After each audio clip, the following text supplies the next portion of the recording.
Agradeço a possibilidade de estar com vocês no acampamento da Juventude Sem Terra, Osiel Alves Pereira. E quero estender o meu abraço com todo afeto revolucionário a todas, todos e todes, através de Nieves, Juliário, Leandro e Pablo, que um dia foram sementes, brotaram e hoje são frutos lindos da nossa luta. Vou compartilhar com vocês alguns elementos para nossa reflexão sobre valores de uma prática militante.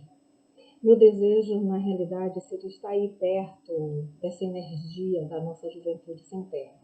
Mas o que nos toca nesse momento é esse contato virtual. Bora nessa, então. Bom, para a gente pensar sobre os valores de uma prática militante, é preciso compreender nosso contexto histórico. Sem essa compreensão do contexto histórico, nós não temos condições de pensar hoje a nossa prática militante. Primeiro, pensar 4 elementos constitutivos desse nosso processo histórico. Primeiro, o colonialismo foi uma marca de 3 séculos. Nós nos tornamos um negócio europeu. E o Eduardo Galeano nos deixa, através do livro Veias Abertas da América Latina, uma análise profunda que eu indico a todos aprofundar, adentrar nessa leitura. Conhecer a nossa história nos mínimos detalhes. Por quê? O que parece é que nós rejeitamos 50 mil anos antes dos europeus chegarem aqui. Nós não estudamos nossa história, nós negamos. Então nós precisamos recuperar essa história. Nossa história foi o quê? Nada mais do que uma fabricação de consenso. Existe uma ausência de memória, né?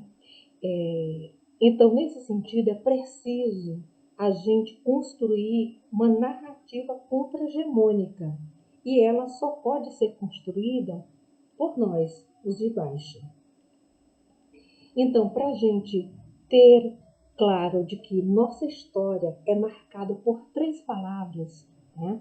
3 palavras que nós precisamos todos os dias pensar sobre elas, o significado delas naquilo que nós nos tornamos, naquilo que nós somos, que foi o colonialismo, a escravidão e o patriarcado.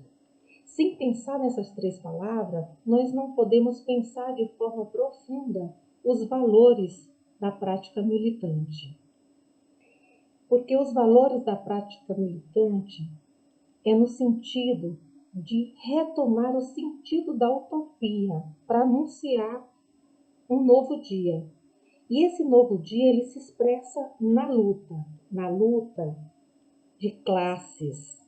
Essa luta de classes da exploração, da opressão, na luta contra o racismo, na luta contra o patriarcado, na luta contra todo tipo de preconceito e injustiças. Nesse sentido, é preciso a gente compreender o MST hoje. O que foi o MST? Nós já estudamos, vocês já estudaram a gênese do MST, o que foi o MST.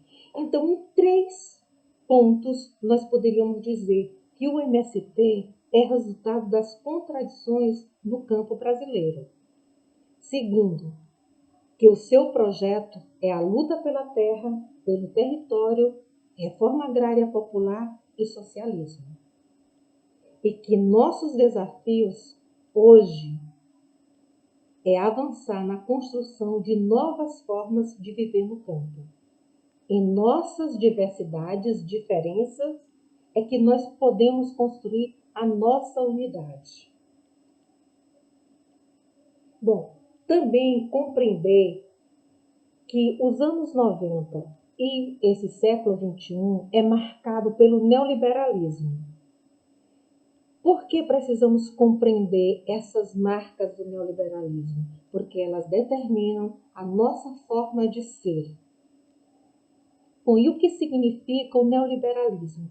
Em algumas palavras, desemprego estrutural, precarização do emprego, flexibilização, desmonte da sociedade, destruição de direitos, destruição da produção camponesa, a perda da soberania alimentar, naturalização da exploração, violência com profundas influências sobre as massas. Vivemos num mundo onde a maioria da população vive em condição de pobreza. E, por outro lado, essa luta é uma luta desigual. O mundo do capital é sedutor para a maior parte da juventude, né? E reforça e internaliza o individualismo e o egoísmo. Há um aumento generalizado da criminalização, dominação econômica, cultural, política e territorial. O capital se expande e concentra cada vez mais riqueza. O contexto nosso é marcado pela mercadologia. A relação campo e cidade é padronizada em quê? Pobreza compartilhada no campo e na cidade. Há uma dupla exploração local de trabalho e local de moradia. Há uns profundos impactos ambientais. A educação como seleção natural, os melhores, os qualificados, né? E o empobrecimento da vida material e espiritual, a cultura, as ideias, os valores. Esse conjunto, né, de elementos que são marcados pelo neoliberalismo, que marcou as nossas gerações, né, ele vai determinar o que nós somos hoje. E é por isso, né, que nós, socialistas, temos um outro projeto. Qual é o nosso outro projeto? O nosso projeto é a luta para realizar o sonho de um mundo novo, livre de todas as formas de exploração e com a possibilidade real de satisfazer os anseios materiais e espirituais das pessoas. Isso será possível quando a produção, a distribuição e o consumo forem feitos de forma solidária. Esse projeto implica, desde agora, em uma nova relação entre humanos com a natureza, sem dominação, sem competição, sem preconceitos e sem destruição. Para isso é preciso anunciar convivência solidária como alternativa à ganância, à competição e à dominação. Quanto maior a pressão e a crise, maior a razão para propagar o sonho da sociedade sem classes. Despertar a dignidade das pessoas e a confiança nos seus valores e no seu potencial. A pessoa se torna feliz e perigosa quando começa a ser protagonista e andar com seus próprios pés.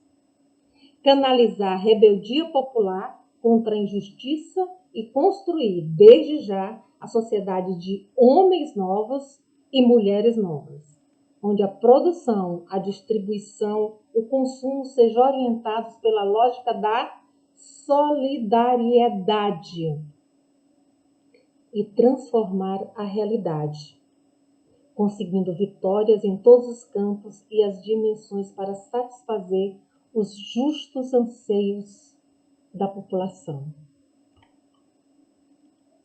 Por isso, cultivar os valores revolucionários são as nossas marcas de distinção, que significa a elevação cultural do sujeito e a sua consciência de um novo ser humano.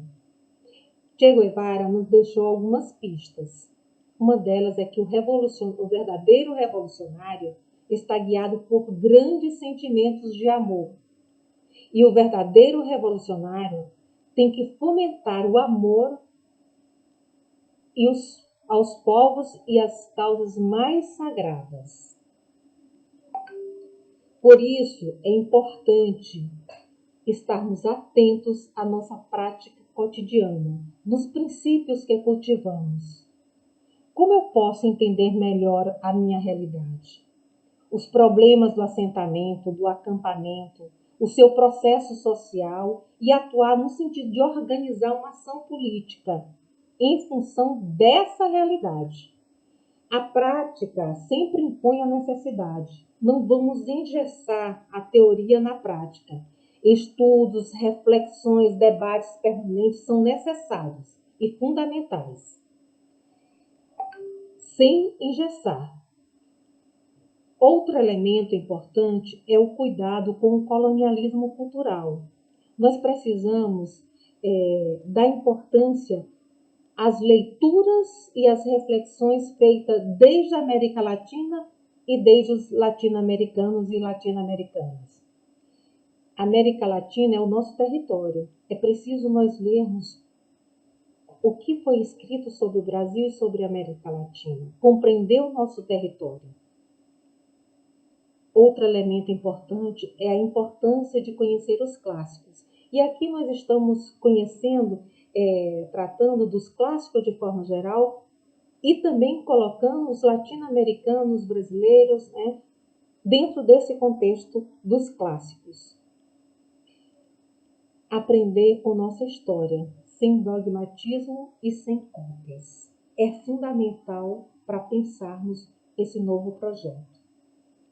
O estudo acompanhado e orientado pela prática e a prática refletida e orientada pelo estudo será um dos elementos indispensáveis para a criação de novos quadros revolucionários que serão fundamentais para o processo de construção da reforma agrária popular e a revolução socialista no Brasil. Algumas questões para a gente pensar. Bom, nós temos um contexto de insatisfação. Como nós vamos dar sentido político?